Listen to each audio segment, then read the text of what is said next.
Parfois, tu vas entendre un son qui va te renvoyer directement à un moment de ta vie. Et ça, c'est particulièrement vrai avec la musique. Moi, typiquement, il suffit que j'entende une seconde d'une musique de World of Warcraft, comme ça. Et là, direct, je vois toutes mes soirées de jeu depuis 20 ans qui vont repasser d'un coup devant mes yeux. Et cette puissance de la musique, l'industrie du jeu vidéo, elle l'a bien comprise. Et à mesure qu'évoluait la technologie, les petits bips qui s'enchaînaient pour faire des mélodies assez basiques sont devenus des œuvres qui nécessitent des orchestres symphoniques qui ont absolument rien à envier aux plus grands des classiques qui sont joués sur scène. Perso, rien que cette année, je vais aller voir le concert de Clair Obscur Expedition 33 et le concert anniversaire de World of Warcraft. Deux jeux qui s'inspirent quand même à fond de plein de styles différents et particulièrement de la musique classique. Et non seulement c'est pas un cas isolé, mais en plus, l'industrie musicale du jeu vidéo va remixer tout un tas de hits issus de toute l'histoire de la musique. Tiens, par exemple, le compositeur de la bande-son de The Legend of Zelda, il se cache pas d'avoir puisé chez Beethoven. Perso, j'ai adoré l'adaptation hyper rythmée de Fly Me to the Moon dans le jeu Bayonetta, une chanson qui est chantée notamment par Frank Sinatra à la base. On peut aussi avoir du Chopin pour illustrer Eternal Sonata, du Daft Punk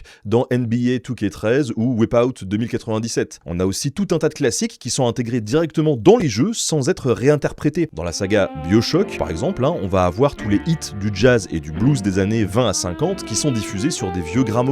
Et encore mieux, dans Guitar Hero, tu deviens carrément le musicien qui va jouer les plus grands hits du rock, ou dans Maestro, que je joue en VR dans mon salon avec ma baguette d'Harry Potter, tu diriges des orchestres symphoniques. Bref, cette musique de jeux vidéo, elle nous permet non seulement de nous attacher émotionnellement aux œuvres qu'on joue sur nos écrans, mais elle est aussi ultra profonde, elle est très référencée, et elle devient un terrain de jeu incroyable pour les compositeurs. Et justement, en ce moment, il y a une grosse expo à la Philharmonie de Paris qui s'appelle Video Games and Music. C'est jusqu'au 1er novembre 2026 et ça nous permettra de plonger dans ces univers musicaux de la meilleure manière qui soit. On a un parcours qui reviendra sur l'évolution des musiques dans les jeux vidéo, près de 29 postes où vous pourrez jouer directement à des jeux sur place, des installations collectives avec un grand Just Dance dans une scénographie immersive, des œuvres d'art, des consoles d'époque et en plus de cette exposition, la Philharmonie de Paris proposera des concerts et des spectacles du 23 au 27 juin. Bref, la Philharmonie de Paris, ils font toujours des trucs de fou et vraiment, faut pas louper ça.